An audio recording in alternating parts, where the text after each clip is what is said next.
Yeah, it's on. Okay, hello everybody and welcome to Don't Miss This. I'm David Butler. I'm Emily Freeman. I wasn't even looking at the camera. Here I am now looking at you. Today we are doing our lesson from Matthew 16 and 17, Mark 8 and 9, and Luke 9. So will this go after Easter? I can't remember. Okay, we can't remember. Don't confuse everybody. Sorry, I just didn't know. Hi, happy day, whatever day it is.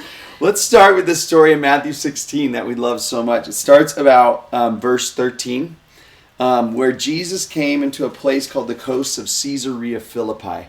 And where they gathered is such a really neat place. Put that on your book. We'll add that to our Jerusalem tour, going there. our pretend Jerusalem tour. You should describe it, because it really is so pretty. It's just in this, like, you picture Israel and you picture like desert and gross and rock. And it's just like this river comes through and these trees and it's green. And there are these big rocks, and you can see on them where a waterfall used to be. So a waterfall used to come out of the rock and spill down and then into the stream. Now it just comes from underneath the rock, and it's this natural spring that's right there. And they were gathered near there. And it's just a pretty place. Like, you get there, and you feel to just sit and ponder. It really has that. Yeah, it's a resting place. It's a peaceful place. You imagine this conversation took place. They were just sitting by the river one late afternoon. That's always how I picture it. Yeah. That's always how I picture it. They're just kind of talking about stuff, and then Jesus says this. Peter? Whom do men say that I, the Son of Man, am? So the ministry's been going on for a couple of years.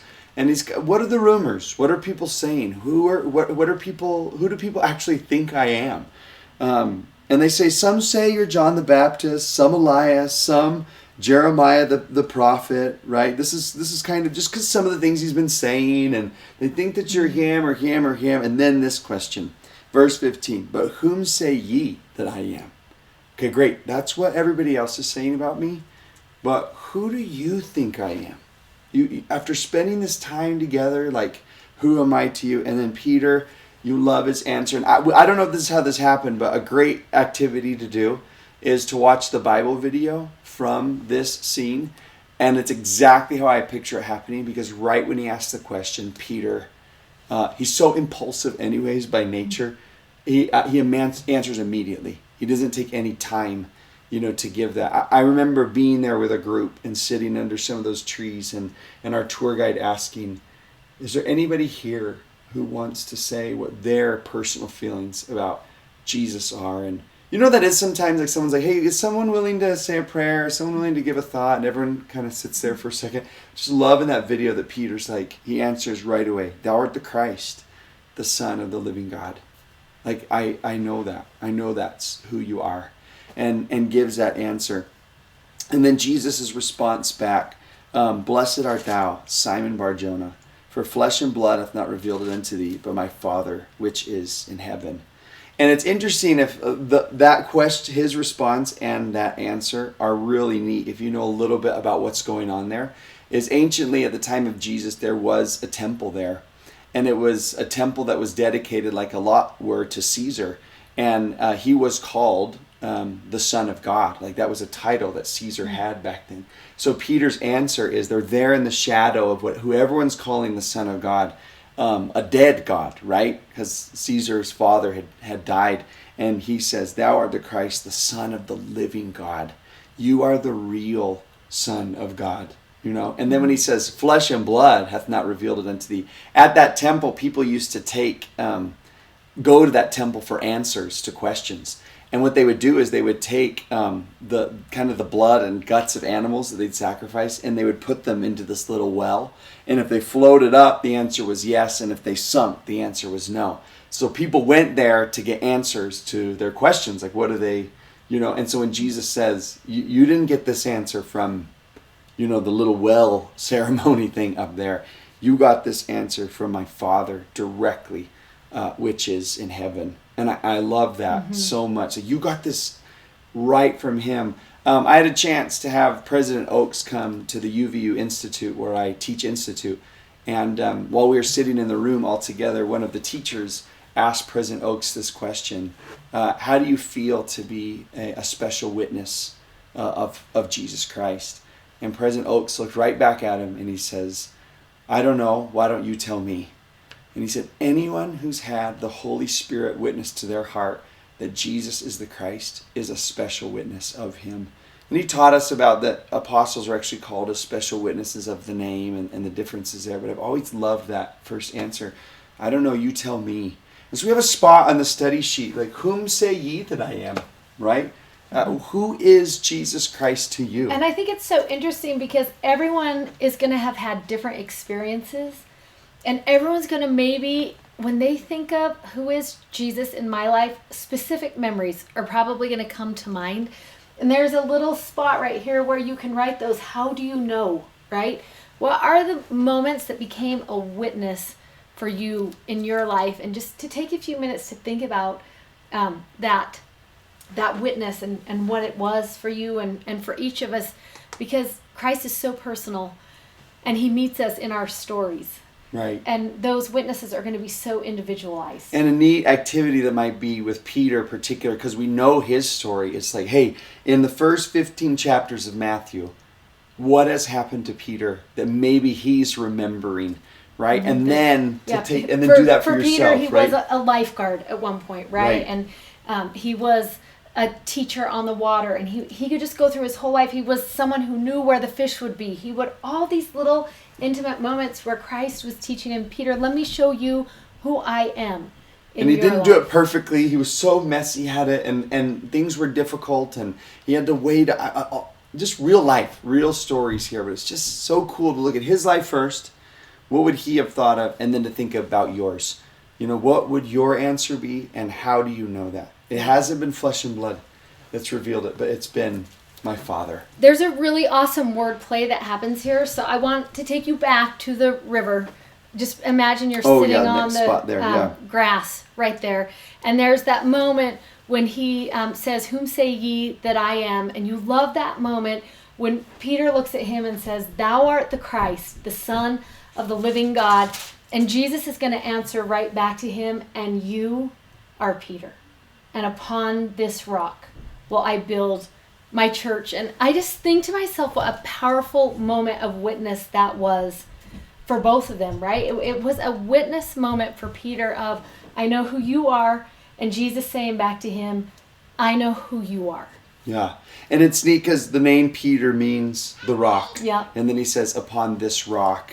And Joseph Smith has taught that rock is the rock of revelation. Mm-hmm. But in particular, look at the revelation that he's talking about there. It's Peter's revelation and witness from the Father that Jesus is the Christ. On this truth, on this revelation that Jesus is the Christ, the Son of the living God, will I build my church. It will be built on my gospel, on my rock. And it's cool because they're there and there's this big rock and water is flowing out of it, and there's the imagery of the living Son of the living God coming out of this rock, and just, it's really, really neat imagery. Should we talk about the keys here real quick? Okay. It's so interesting. And then the promise. Oh, we forgot this promise. It's so good at the end of 18. And he says, and the gates of hell shall not prevail against you. And gates normally aren't attacking. They're not usually weapons. You know, like, how are the gates of hell going to attack me or get me? And it's because they're going to hold you in. Right. That's how gates hold you in. Right. Gates win by holding someone in. And he says, the gates of hell will not prevail against you. Hell cannot hold you. Death cannot hold you, because I am the Son of the living God. I am the Christ. I will rescue you from that place. And it's going to be through the keys, right? Through what we're going to talk about. Yeah, so next he tells him, I'm going to, verse 19, I will give unto you the keys of the kingdom, that whatsoever you bind on earth will be bound in heaven, and whatsoever you loose on earth shall be loosed in heaven. And we're not going to talk about that too much right here. That happens in Matthew 17 at the Mount of Transfiguration. And Come Follow Me goes through a couple of different talks and quotes that are really helpful in understanding what are the keys of the kingdom. Mm-hmm. And we're also going to put into our newsletter for this week a link to a really neat talk from President Packer and one from Elder Hales, where they were with President Campbell in that church in Denmark where the Christus and all those statues is, and the story he talks about. They held the keys back then, but I hold them today. And so we'll link that so that you can get those. And that's kind of neat right now, especially with the Rome Temple being done and those same statues. So we'll put that in there too. But Come Follow Me does a great job of talking about keys of the kingdom. So we'll let you look in there for that. And we love one other verse in here, 24 and 25 in Matthew 16. Then said Jesus unto his disciples, if any man will come after me, let him deny himself and take up his cross and follow me. For whosoever will save his life shall lose it, and whosoever will lose his life for my sake shall find it. And there is this call there from the Savior that he's asking them to come and take this call and follow me, follow after me. You're going to have to lose your life, right? You're going to have to give up everything. You become a living sacrifice in this moment to follow me. And which is funny because it's like opposite of the way everybody else functions, right? Yes. Jesus always plays opposite day. And he's like, right, the world says, prove it and then I'll believe. And Jesus says, believe and I'll prove it to you. Mm-hmm. Or he says, lose your life and then you will find it. And it's like, no, that's not how it works. Yes. Like, that's opposite yes. of how we think it should function. And it's kind of the call of Christ, right? It is this, he calls for all of you. He wants your whole heart as we come into it. And there is this great quote. It's in Mark 9, verse 40, this scripture. And he says, for he that is not against us is on our part. And I love the thought of that if you're, as long as you're not against us, then you're with us. Right. You're one of us. And I love this line that we wrote right here on this paper. For he that is not against us is on our part. And just this question, are you? When you look at your life, are you on the side of Jesus? Have you taken up his cross? Are you willing to lose your life, what you are known for, what people know you as, whatever it is that makes you successful or famous or all of those things? Are you willing to set that aside and say, when you see me, I want you to see Jesus?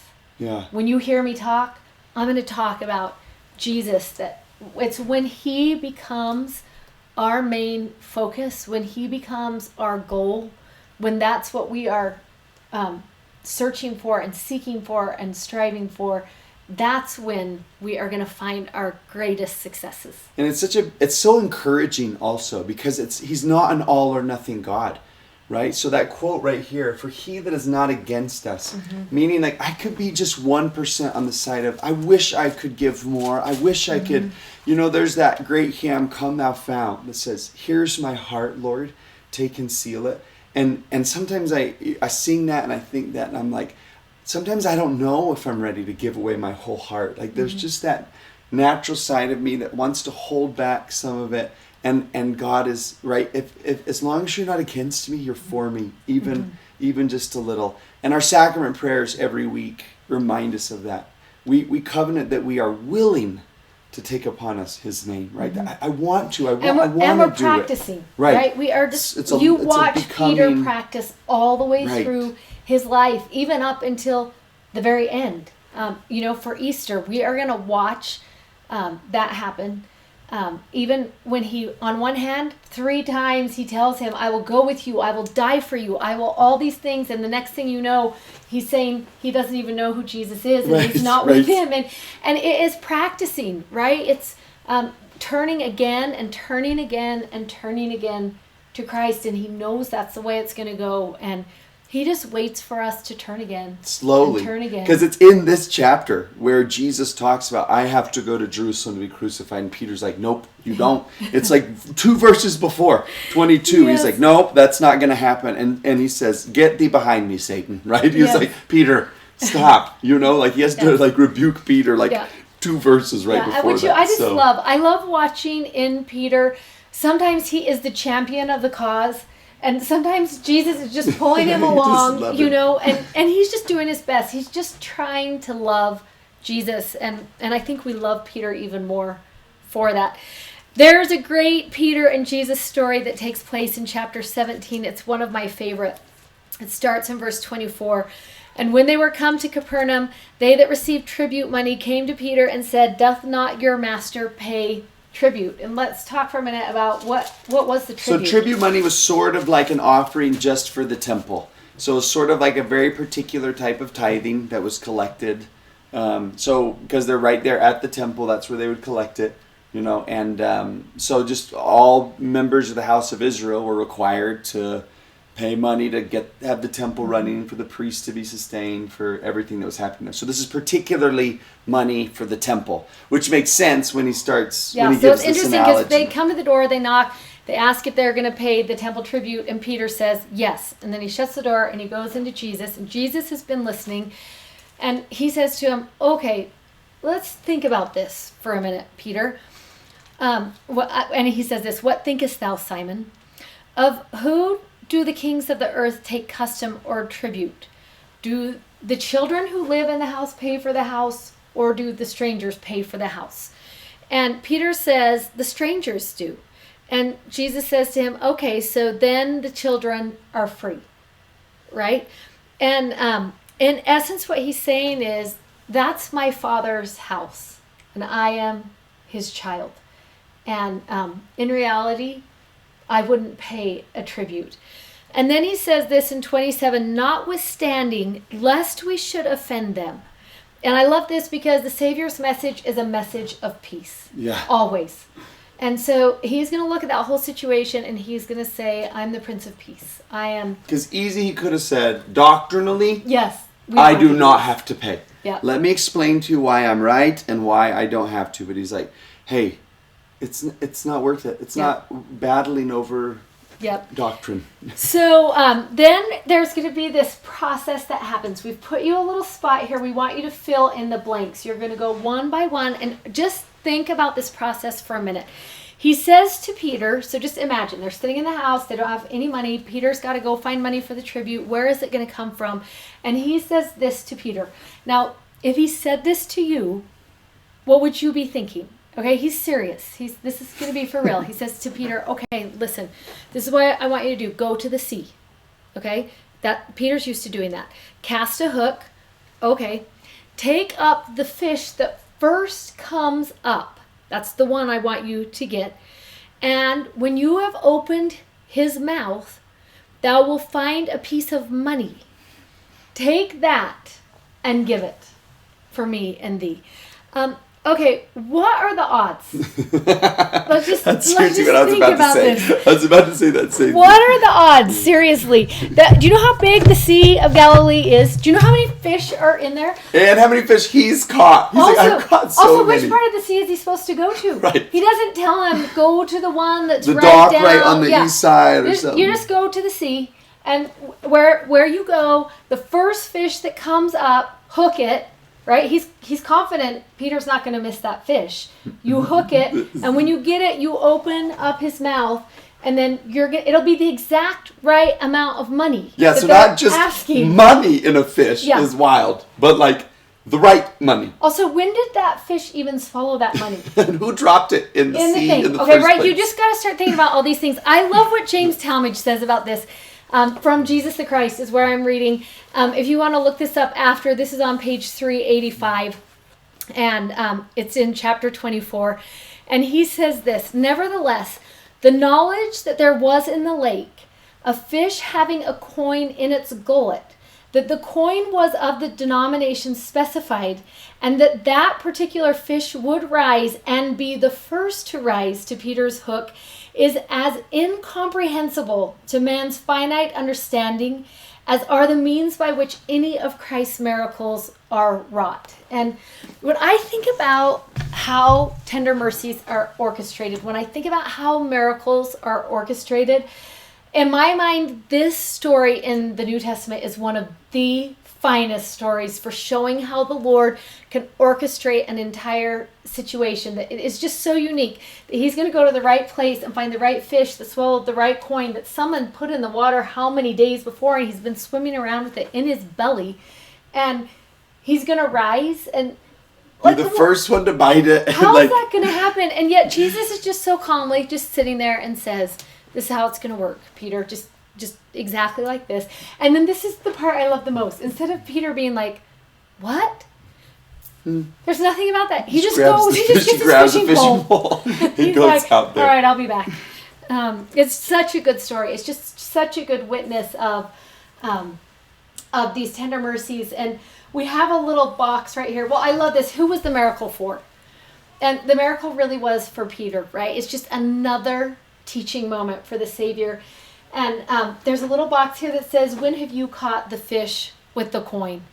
And we would love for you to just think about that for a minute. When are those moments when something inconceivable happened in your life that when you look at it, you're like, that God orchestrated this somehow? I don't know how he pulled all the pieces together, but somehow everything fell into place in the exact right order.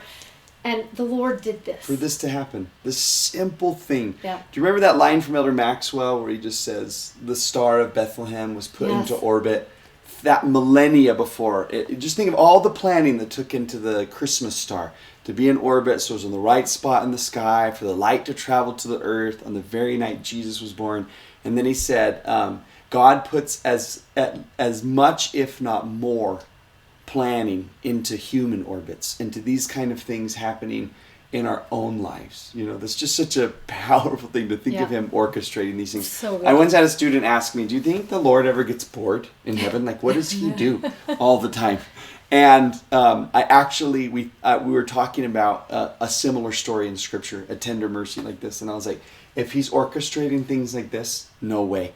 Because can you imagine what it's like to watch the thrill of Peter? Like, grab the fish, like catches, and he's like, no way.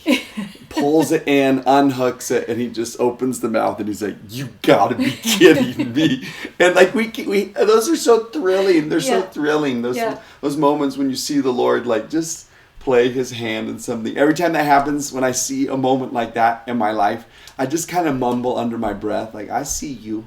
I see what you're doing. And you love that moment that some people would call a coincidence. And it really is this tender mercy that has been orchestrated so carefully just for that moment. Where he's like, this is absolutely not a coincidence. Yeah. It's just fantastic. So good. Okay, your favorite story. Oh my gosh, you guys. I could die right here on camera because I love this story so much. You remember Elder Holland told this story a couple of years ago in General Conference. And he told it so well. Oh, we should have just played him. I know. We should put that link. Am I going to remember to put President Campbell in the last? Was it this one? You know what? I better write this down on the board right now. Links. And so I don't forget. And it's going to be President Campbell's story Campbell, and the keys. And then Elder Holland. But while she's writing that, everyone else go to Mark chapter 9. And we're going to verse 17, where Jesus is going to talk with the Father who has brought his Son with him. And you're going to find out, well, he says, Master, I've brought unto thee my son, who has a dumb spirit. He has some sort of mental incapacity. 18, wherever we take him, he teareth him, he foams, he gnashes with his teeth. He tries to jump into the fire. He tries to jump into the water. Like, we learned that this has just been going on for years. And I love Elder Holland talks about how exhausted these parents must have been. I've held on to this like burden for so long, and he can't ever be alone, and we can't ever sleep at night. And he just brings him, to Jesus. And I've loved, with classes that I've taught, asking people this question, who would you bring to Jesus? Imagine you go to your mailbox and you get an invitation there in the mail, and it's this pretty envelope with gilded letters, and inside there's an invitation that Jesus will be coming to just a meeting house nearby, and you're allowed to bring one guest with you. Who is it that you would bring? And I would love, why? Yeah, and why? Right. And it'd be neat to ask that question to your group that you're gathered with, or with your family, or Marco Polo, however you're doing this. Just who would you bring and why? Because that's been literally some of my most touching moments as a teacher teaching, to hear people say like, well, I bring my sister because she's handicapped, and I would love for her to be able to see and hear again. Or I bring my brother who's struggling with his faith because I just feel like one moment. I remember this one girl who said like, I bring my dad because he loves Jesus so much, and if he came, like, that would just be. So that's just, I love that verse 17. I've brought my son, and he just talks about how hard it's been. And if you go down to verse 22, where he says he throws himself in the fire and water to destroy himself, and then this line, if you can do anything. Like that woman last week that we talked about with the crumbs. Yeah, like, I'll take anything. I'll take a crumb. I'll take one night off. I'll take anything. if you can do anything, have compassion on us, on me, on my son, on the family. Help us. There's that cry again from Peter last week, the woman last time. Help me, save me. I need you. I need help. And then Jesus' answer. Jesus says to him, verse 23, if thou canst believe, all things are possible. Not just crumbs, not just little parts. All things are possible to him that believeth. And straightway, verse 24. There's that word again. It comes immediately right. and straightway. We just see it over and over again. Right? He says, straightway, the father of the child cries out and said with tears. That is where this story, generally scriptures aren't very good at storytelling. And Mark wins on this story. And he says with tears, Lord, I believe. It's the first thing that he says. That's why I brought him, because I believe. And then the line that I actually love so much, help mine unbelief. And right? I want to add to this part, because this is also one of my favorite stories. And if you have ever raised a child with an illness or a disability, or if you have ever had those moments where you have not been able to sleep at night, when you have a child who you are fighting with and for their health all of the time, and you come to the Lord and you say to him, could you take this from us? And he says, yes. If you have faith, all things are possible to him that believeth. And you want to believe so bad. But I'm sure went through the father's mind in that moment, this is too big. You don't know how bad it is. You don't know how hard it is. You don't know how we have not slept for 18 years. You don't know that everything this child does, we are watching and waiting, and we can't even rest. They don't even know what the word rest is. And that thought of looking at Jesus and trying to believe, and looking at the burden and the weight of that burden and thinking, this is too big. Right. I can't even imagine that you could lighten this load. And just that plea for him, I don't want to say I don't believe, but Lord, this is too big. You got to help me in the places where I just can't imagine this could get easier. And there's this hymn that I love so much that I always tie together with this one. This story, it actually changed the way that I approach the Lord. It changed the way that I pray. It's hymn 131 in our hymn, But More Holiness Give Me. This is a prayer. And I love the words of this prayer for a person, just that first line, more holiness give me. This is a person coming to the Lord and saying, I am not holy, and I wish I was. Can you give me more? Give me more sorrow for sin. I know I should feel bad for my sins, but I don't. Give me longing for home. I know I should wish to be with you, but there's plenty of times where I don't. Will you please give that to me? This prayer of this man is so beautiful, where he's just I believe that you can do it. And I also believe that you can help my unbelief. I think you can help my son where he's lacking, and I think you can help me where I'm lacking. And then the miracle comes. And we've said this before on here, but in your journey to come unto Christ, all you need is need.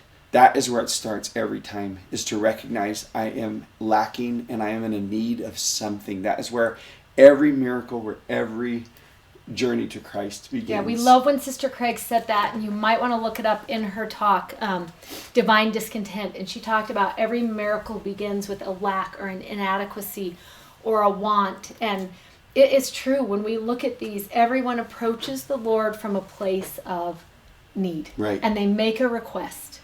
And that's how the miracle begins. Okay, and then the way it ends, I just love the way that this story ends, and we'll just kind of finish on this one, is the sickness, the spirit, whatever comes out of him, and there was a cry, and then in end of verse 26, everyone who looked on it said, he is dead. The boy is dead.